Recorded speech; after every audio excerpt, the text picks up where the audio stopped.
Welcome back to People. I'm Shirley Lin. My guest today is Nick Vasiljevic, who is Managing Director of Dutch-German company in design and innovation. It's called Pilotfish.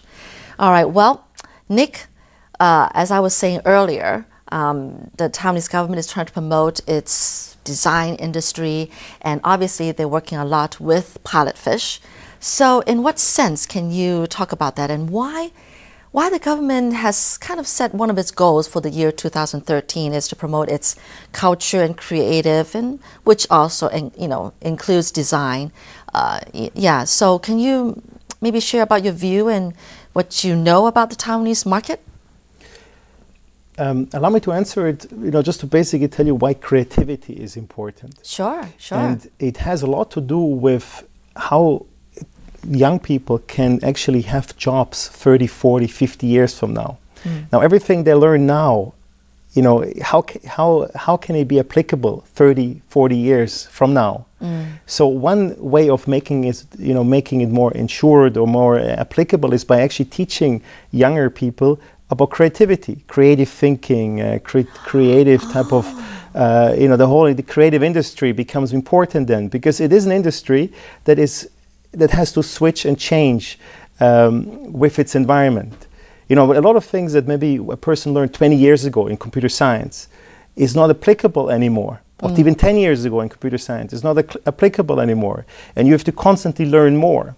But one way of actually making learning easier and becoming more adaptable to the future is by focusing more on creativity and actually teaching young people about creativity, which is not just maybe linear thinking, but maybe various thinking. I like to call it like the T-shaped people approach. Are you familiar with that concept? T-shaped? T-shaped No. people. Can you basically, explain? it's like a very broad knowledge that a person may have, and one deep expertise.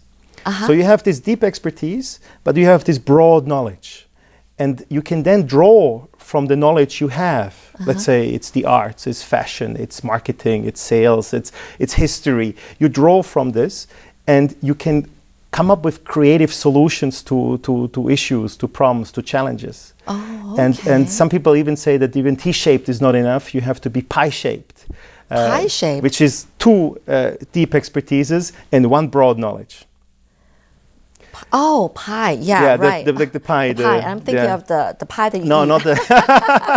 No.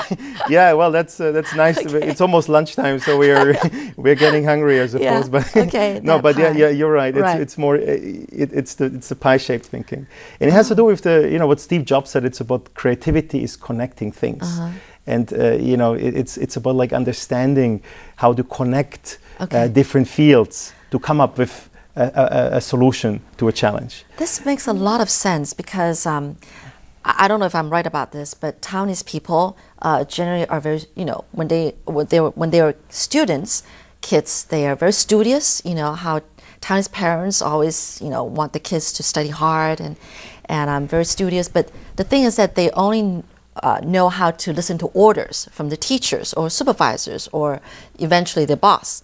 But they don't really know how to think on their own and be creative. So now I think I understand why the government is trying to promote this industry, if I'm right about this, is to help Taiwanese people learn how to think on their own and be more creative in thinking. Am I right? Actually, I think Taiwan people have always been creative. Ah. Let me give you an example. Like, I think the business sense in Taiwan is second to none in the world. The Taiwan people business sense is like in the DNA of the people. Really? Oh yeah. Oh yeah. Also, I see that there is a huge kind of push and a huge kind of learning curve that has happened in the past 12 years in the field of design or industrial design, where we are in.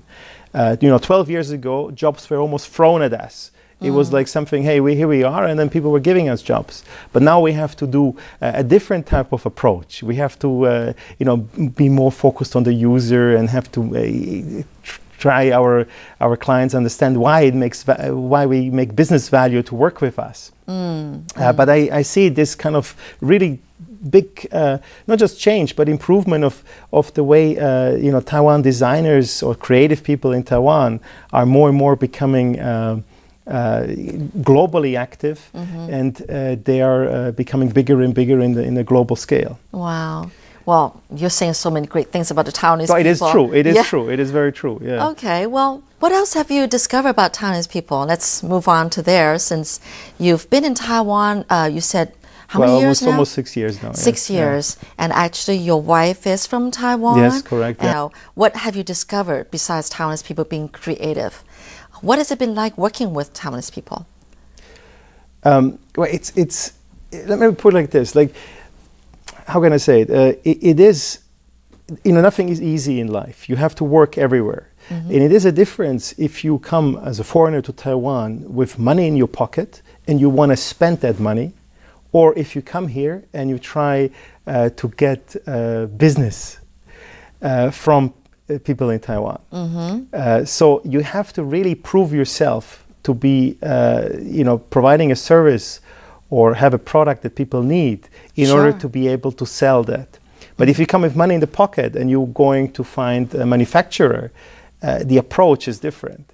It's a lot easier because then people, of course, want to be, always very, they want to invite you in and they want to do everything that you're asking them to do because you have money in the pocket.